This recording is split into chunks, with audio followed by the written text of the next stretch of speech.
Welcome to The Explainer. Today, we're going to talk about something that's really tough but incredibly important: the human story behind the 1988 bombing of Pan Am Flight 103. We're going to hear it through the words of the people who actually lived through it. So picture this: Lockerbie, Scotland. People who lived there described it as this super quiet, rural town. You know the kind. Everybody knows everybody, farming's the main thing. Just a peaceful, tight-knit place, completely unaware that it was about to become the center of a global tragedy. And then, on the evening of December 21st, 1988, just 4 days before Christmas of all times, that peace was just shattered, completely gone in one single terrifying moment. So let's back up a little bit. Pan Am Flight 103. It started out like any other flight. The jumbo jet, which was called the Maid of the Seas, had flown in from Frankfurt but picked up most of its passengers in London, all heading to New York. Everything was completely normal. But then, just a little over 30 minutes after takeoff, as it was flying over the Scottish border, poof, the plane just vanished from air traffic control screens. There was no mayday call, no warning, just silence.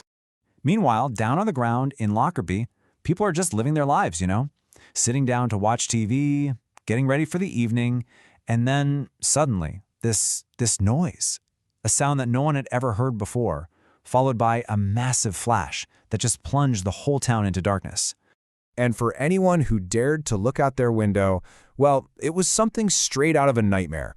One resident said the whole sky just lit up. It was on fire, with flaming wreckage just raining down all over the place. And then the smell hit them. This powerful, overpowering, just unbelievable smell of aviation fuel. And in that moment, everyone knew the horrifying truth. A plane hadn't just crashed, it had literally exploded right above their homes. So right away, this horrific event created two groups of victims, right? You had the 259 people on the plane, and then you had the innocent people on the ground in Lockerbie, completely blindsided by falling wreckage. The final count is just staggering. 270 people lost their lives. They came from 21 different countries. 259 were passengers and crew, and 11 were residents of Lockerbie whose homes were just obliterated. It's still the deadliest terrorist attack to ever happen on British soil. But this tragedy hit one community especially hard. You see, on that flight were 35 students from Syracuse University. They were just kids, really, heading home for Christmas after a semester studying abroad in London.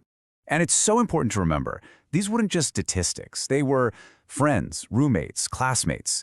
They were young people, in what a friend called a very alive time in our lives, with their whole futures just waiting for them. And every single loss was just so deeply personal. Amy Engelhardt, a friend of several of the victims, remembered her friend Miriam Wolf as being like a sunflower, someone whose kindness was just this constant bright light for everybody.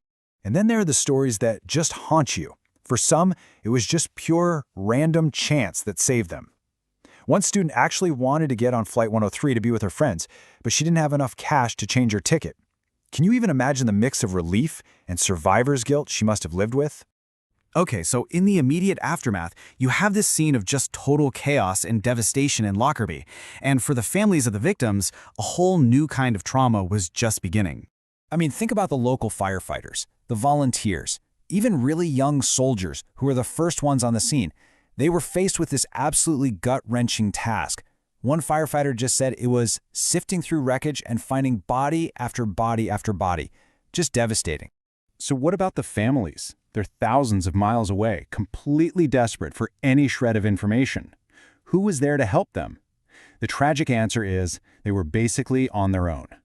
And what made it even worse was the media. It was often just shockingly intrusive. Friends of the victims had to watch on TV as Nicole Balogun's mom found out her daughter was gone, live, with a camera shoved right in her face at JFK Airport. They stole that private moment of grief from her. The bereaved families just felt completely and utterly abandoned. One family flat out called the U.S. State Department useless, saying they offered no support, no guidance. It became painfully clear that the government had absolutely no plan for how to handle a tragedy of this scale.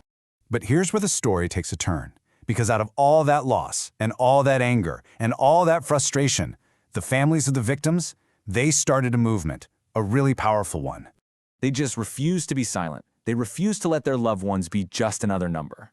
They got organized, They started lobbying, and they demanded that governments and airlines take real responsibility to make sure something like this could never, ever happen again. And you know what? It worked. So many of the safety measures you and I just take for granted when we get on a plane today, they are the direct result of the relentless fight these families put up. And this slide really shows you what a huge difference they made. Before Lockerbie, baggage screening was pretty limited. After, they fought for mandatory baggage matching, where your bag can't fly if you're not on the plane.